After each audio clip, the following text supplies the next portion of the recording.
ଭିଡ଼ିଓରେ ମୁଁ ଆପଣଙ୍କୁ କହିଥିଲି କି ଆମ ଗାଁର କୁନି କୁନି ପିଲାମାନେ ବୋଲବମ୍ ଯାଉଛନ୍ତି। ଆଉ ସେମାନେ କେଉଁ ଜାଗାକୁ ଯାଉଛନ୍ତି ଭିଡ଼ିଓଟିକୁ ଲାଷ୍ଟ ଯାଏଁ ଦେଖନ୍ତୁ ଜାଣିପାରିବେ। ହଁ, ଜମା ବି ସ୍କିପ୍ କରିବେନି। ତ ସକାଳୁ ସେମାନେ ଖାଇଦେଇକି ଗାଧୋଇ ପାଧୋଇ ନିଜ ନିଜ ବାଉଙ୍ଗି ଧରି ବାହାରି ଯାଇଥିଲେ ବୋଲବମ୍ ପଦଯାତ୍ରାରେ।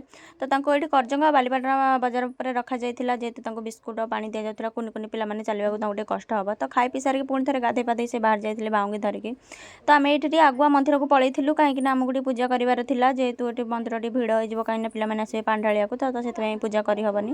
ତ ତାପରେ ଆମେ ପଳେଇ ଆସିଥିଲୁ ପିଲାମାନଙ୍କ ପାଖକୁ। ତ ଏଠି ସେମାନେ ସାଆନ୍ତରାପୁର ପାଖରେ ରହିଥିଲେ, ରହିକି ଖିଆପିଆ କରିଥିଲେ। ତ ଗାଧୋଇ ପାଧୋଇ ପୁଣି ଥରେ ବାହାରି ଯାଇଥିଲେ। ତ ଏଠି ଦେଖନ୍ତୁ ନଈ ବଢ଼ିରେ ଗୋଟେ ମନ୍ଦିର କେମିତି ବୁଡ଼ି ଯାଇଛି।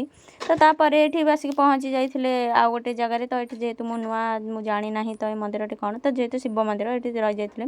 ତ ତାଙ୍କୁ ପାଣି ଆଉ ବିସ୍କିଟ୍ ଆଉ ଥଣ୍ଡା ଦିଆଯାଇଥିଲା ଖାଇବାକୁ। ତ ଖାଇ ପିଇ ଦେଇକି ଗାଧୋଇ ପାଧୋଇ ସେ ପୁଣି ଥରେ ବାହାରି ଯାଇଥିଲେ ତାଙ୍କ ଡେଷ୍ଟିନେସନ୍କୁ। ତ ଫାଇନାଲି ସେମାନେ ଏଠି ପହଞ୍ଚି ଯାଇଥିଲେ। ଆପଣମାନଙ୍କୁ କହିଥିଲି ଯେ ଏଇଟା କେଉଁ ମନ୍ଦିର, ଏଇଟା ହେଲା ଚପୋଇ। ତ ଏଇଟା ଗ୍ରାମରେ ଥିବା ଗୋଟେ ଶିବ ମନ୍ଦିର। ତ ସେଇଠି ପାଣି ଢାଳୁଥିଲେ।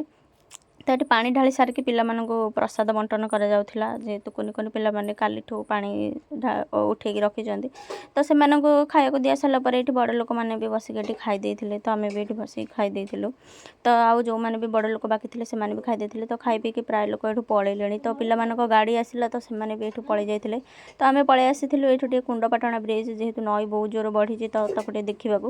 ତାପରେ ଏଠି ଦେଖନ୍ତୁ ମୋର ଜଣେ ନଣନ୍ଦ ଏଠି କ'ଣ ତୋଳୁଛନ୍ତି, ବେଜି ବାଇଗଣ ତୋଳୁଛନ୍ତି।